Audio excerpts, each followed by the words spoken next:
Hello বন্ধুরা, তোমরা সবাই কেমন আছো? সবাইকে জানাই গুড মর্নিং। আজকে সকাল সকাল তোমাদের সাথে কথা বলার জন্য চলে আসলাম।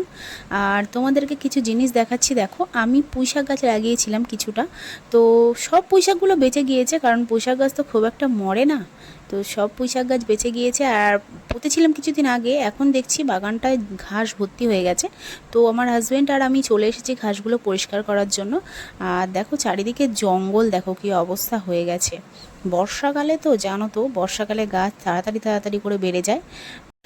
তোমরা যদি ভিডিওটা দেখে থাকো তো একটা লাইক কমেন্ট শেয়ার করে দেবে। আর যারা এখন আমার চ্যানেলটাকে সাবস্ক্রাইব করনি কিংবা ফেসবুক থেকে যারা দেখছো ফলো করনি, তারা তাড়াতাড়ি করে দিও। তোমাদের কাছে এটাই আমার রিকোয়েস্ট। আর দেখো আমার বর ওদিকে কি করছে, দেখো গাছগুলো দাঁড়িয়ে দাঁড়িয়ে কাটছে। আর আমি পুঁইশাক গাছের গায়ে লতা পাতা পুরো জড়িয়ে, মানে কি অবস্থা করেছে না, পুঁইশাক গাছগুলো মরেই যাবে মনে হচ্ছে। তো সেইগুলো আমি আস্তে আস্তে করে ছিঁড়ে ছিঁড়ে ছাড়িয়ে দিচ্ছি। আর আমি কিন্তু কিছুটা পেঁপে গাছও পুঁতেছিলাম, কিন্তু সবগুলোর মধ্যে দুটো পেঁপে গাছ বেঁচে গেছে, আর বাদবাকি সব মারা গেছে। বেগুন গাছ পুঁতেছিলাম, তারপরে সেই ঘ্যাটকোল, জানো তো, যারা যারা জানো আমাকে জানাবে যে ঘ্যাটকোল কারা কারা খেতে ভালোবাসো।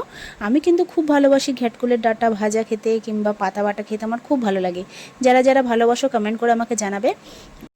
আমি কিছুদিন আগে জঙ্গল থেকে কিছুটা ঘ্যাটকল তুলে নিয়ে এসেছিলাম, কিন্তু আমি কি করেছি, গোড়াগুলো কিন্তু আমি ফেলিনি, গোড়াগুলো নিয়ে আর পুঁতে দিয়েছিলাম। দেখো কি সুন্দর গাছ বার হয়েছে, দেখো কতগুলো। এই একটা গাছ, এখানে এখানে হয়েছে, দেখো একটা গাছ, মানে আস্তে আস্তে বার হচ্ছে, কিন্তু ওগুলো যখন বড় হবে অনেকগুলো হয়ে যাবে। দেখো এটা একটা বেগুন গাছ। বেগুন গাছ অনেকগুলো পোতা হয়েছিল, তার মধ্যে 4টে না 5টা বেগুন গাছ বেঁচে গেছে, আর বাদবাকি সব মারা গেছে। 15টা মতন পোতা হয়েছিল। আর দেখো চারিদিকে কি অবস্থা হয়ে গেছে। পুঁইশাকগুলো দেখো, পুঁইশাকগুলো কিন্তু অনেক বড় বড় হচ্ছে, জানো তো।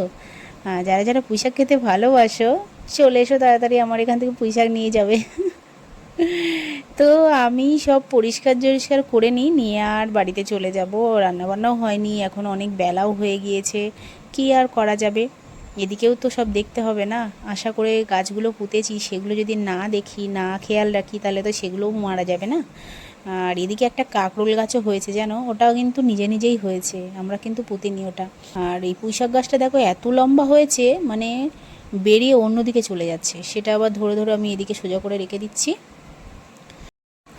এ বাবা, কি অবস্থা হলো দেখো।